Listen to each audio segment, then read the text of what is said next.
मित्रांनो, श्री स्वामी समर्थ। तर मित्रांनो, तुमच्या कमेंट्स आल्या होत्या।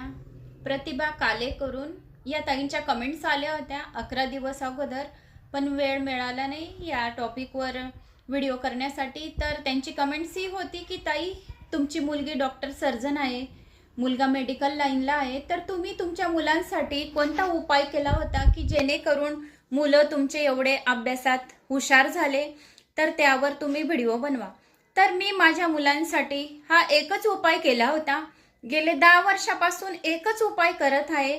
आपल्या मनाला जो उपाय चांगला वाटतो, ज्याच्याने आपल्याला लाभ होतो, कोणी कितीही सांगितले या कितीही तुम्ही ऐकले, तर आपल्या मनाला जो उपाय शांती देऊन जातो तोच उपाय प्रत्येकाने करावा। ज्याचे त्याचे एक इष्ट देवता राहतात, त्या इष्ट देवताची आराधना करावी।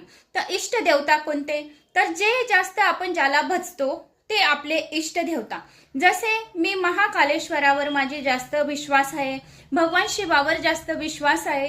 तर मी गेल्या 10 वर्षापासून प्रदोष कालावर पार्थिव शिवलिंग या आपल्या घरातील देवघरामध्ये या मंदिरामध्ये जे शिवलिंग आहे माझ्याकडे, तर त्या शिवलिंगाचं मी दररोज प्रदोष कालावर अभिषेक करते। आणि शिवलीला अमृताचा 11वा अध्याय माझा शालिनी भक्ती सागरवर यूट्यूबवर आहे, 11वा अध्याय।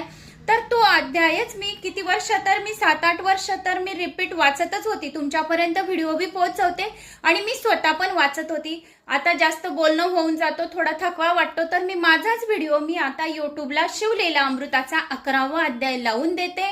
या वेळ नसतो त्यावेळेस शिवचालीसा यूट्यूबला लावून देते आणि श्रवण करते। प्रदोष कालावर भगवान शिवाच्या आराधना करते आणि दूध आणि साखरेचं नैवेद्य दररोज द्यावे, याच्याने भगवान शिव आपल्यावर प्रसन्न होतात। आणि 11वा अध्याय झाल्यानंतर, शिवचालीसा झाल्यानंतर आपल्या मनातील इच्छा भगवान शिवाला सांगावी, याच्याने आपल्यावर भगवान शिव आणि त्यासोबत माता पार्वतीचा आणि 33 कोटी देवी देवतांचा आशीर्वाद राहतो। आपलं काय, आपल्या आयुष्यात गेलं अर्ध, पण आपल्या मुलांसाठी काहीतरी एक चांगली लाईन लागायला पाहिजे, एक रुटीन लागायला पाहिजे, त्यासाठी आपण देवाजवळ मागत असतो।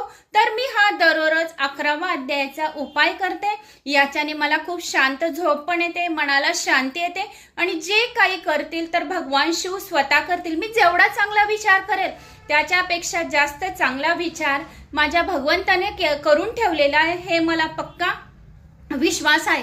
तर फक्त दृढ विश्वास आपल्या भगवंतावर पाहिजे, बाकी काही जे कामं आहेत ते सर्व भगवंतावर सोपून द्यायचे। फक्त आपण चांगले कर्म करावे, कोणाचे मन दुखेना, कोणाशी वादविवाद न करता, कोणी आपल्याला काहीही बोलो पण आपण त्याला प्रतिउत्तर करायचे नाही, भगवान प्रतिउत्तर देईल त्याचं।